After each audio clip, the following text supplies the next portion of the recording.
Aujourd'hui, on va parler tech. Ainsi, vous pourrez être des super développeurs, genre boum boum boum dans le back-office. Vas-y, c'est bon, tu peux lancer la map. J'ai fait la recette utilisateur, donc c'est bon, tu peux tout lancer. Application Programming Interface, ou interface de programmation applicative. Hyper clair. C'est bon, tout compris. Est-ce qu'on a besoin d'en dire plus? Non, c'est clair pour tout le monde. Next. Voilà, suivant.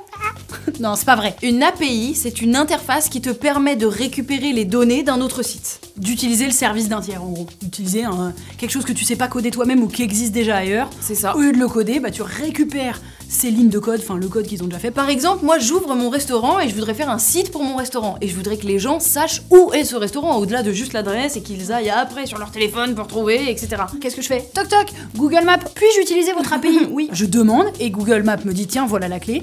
Et ensuite dans mon code pour mon site internet, la clé va me permettre la clé. Et donc Google Maps apparaîtra sur mon site. Dans un petit encart. Il n'y a pas de traduction, ça se dit. À l'anglaise, c'est plus hype. C'est la partie invisible pour un utilisateur d'un site internet. Il le voit pas et pourtant, ce sont des développeurs back-end qui ont travaillé pour faire en sorte que tout fonctionne sur le site. Exemple.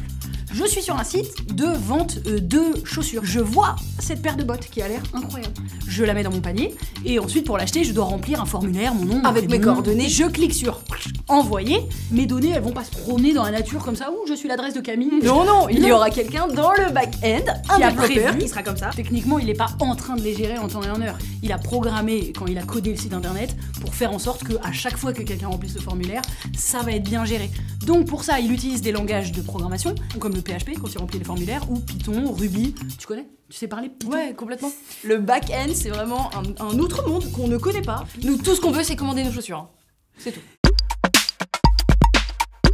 C'est la partie visible par le visiteur d'un site. Voilà, donc concrètement, c'est aussi des développeurs, mais c'est des développeurs front-end, en opposition aux développeurs back-end. Il y a même les développeurs full-stack, et eux, ils font les deux. Ils sont lourds. Les développeurs front-end, eux, ils utilisent d'autres langages tels que HTML, CSS, qui fait que, paf, là, je veux un menu déroulant, et puis sur ce menu, je veux que ça soit écrit en rouge, ça en vert, soit en bleu. Ce qui fait que toi, petit visiteur lambda qui vient simplement t'acheter des chaussures sur ton site internet, hop, tu déroules, et là, tu es sur le front-end. Tu vois ce qui se passe, quoi, les petites couleurs, les titres, la police. Et puis toi, tu n'as qu'à juste commander tes chaussures.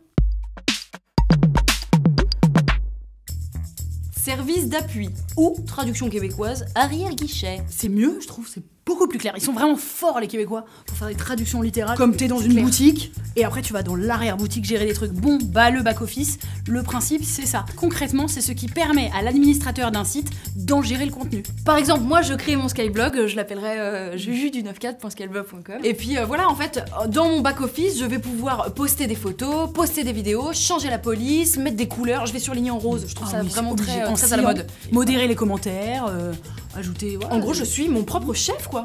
Oui, de mon propre site internet. C'est une méthode de travail qui repose sur 3 grands points. 1. Collaboration. 2. Autonomie. 3. Équipe pluridisciplinaire. En fait, c'est la méthode de travail dans un monde idéal. Ouh, chez les bisounours. Ouh, aujourd'hui, on travaille dans le meilleur des mondes sur nos petits nuages roses. Ouh, et dans la joie et la bonne humeur. On travaille tous en méthode agile. Regarde comme je suis agile, je peux tout faire. Par exemple, dans cette méthode de travail, on trouve le stand-up meeting. C'est-à-dire qu'on fait des réunions debout, en fait. Et pour tous là, debout comme des piquets, parce que en fait, ça dure moins longtemps comme ça évite qu'on soit tous dans des chaises et qu'on commence à s'avachir comme ça. Donc genre, c'est timé, on a un quart d'heure. Voilà. Qu'est-ce que tu as fait aujourd'hui? Qu'est-ce que tu as fait hier? Dis-moi si t'as rencontré des difficultés. Oui, non, allez, au suivant, c'est parti, sprint. C'est aussi des petits jeux, comme par exemple le planning poker. Un poker de planning. Ouh! Et c'est, par exemple, les développeurs, ils se réunissent autour d'une table et ils disent, à votre avis, combien de temps on va mettre à développer ce truc-là? Et ils disent, moi je dis, ça va mettre 5 mois, l'autre il dit 4 mois. Et tant que tout le monde n'est pas d'accord, on discute. Mais non, parce que toi t'as dit 4 mois, mais je pense que t'as pas pris en compte que moi je savais hyper bien faire ça, donc... Mais toujours dans la joie et la bonne humeur. Bien sûr. Bon, il y a quand même beaucoup de gens qui disent bosser en mode agile. Après, est-ce qu'ils respectent vraiment tous les préceptes? C'est pas si évident. C'est les tests que réalise le client avant la mise en ligne d'un produit, pour vérifier la conformité du produit. Alors pourquoi ça s'appelle recette? Pas la moindre idée. Super, si là. c'est bon, je sais. Parce que en gros, l'utilisateur il va faire les tests, et il va noter tout ce qui marche pas. Donc à la fin, Il va va même donner- noter ce qui marche et ce qui Ouais. marche pas et ça va vous faire Ouais. une recette. Une recette de bugs. Mélanger plein de bugs ensemble et renvoyer-le au développeur et c'est bien la recette utilisateur, c'est ça? Donc je veux une nouvelle fonctionnalité par exemple sur mon site internet. Bah qu'est-ce que je fais? Je vais appeler le développeur et je vais lui dire allô monsieur. Ah non, non, non, non, on n'appelle pas le développeur, on lui écrit. Tu lui rédiges un mail. J'écris mes spécifications, oui, parce que je veux pas le déranger en plein travail. Je lui explique ce que je veux comme nouvelle fonctionnalité. Donc il y a ça qui va pas, il y a ça qui va pas. Et il me dit, quelques semaines après, normalement assez rapidement grâce à la méthode agile, c'est bon, c'est fait, tu peux tester. Au lieu de dire tester, il va me dire, tu peux faire la recette utilisateur. Et si tout va bien, on mettra en ligne. Si tout va bien. La mise en production, ou MEP, ou MEP. Jusqu'ici, c'était en pré-production, donc on vérifiait, on faisait les tests, etc. Et là, ça y est, c'est bon chez toi?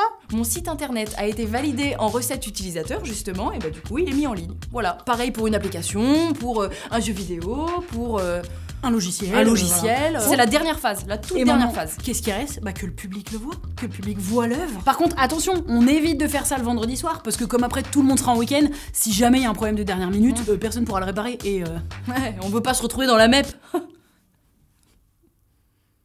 Dans la MEP.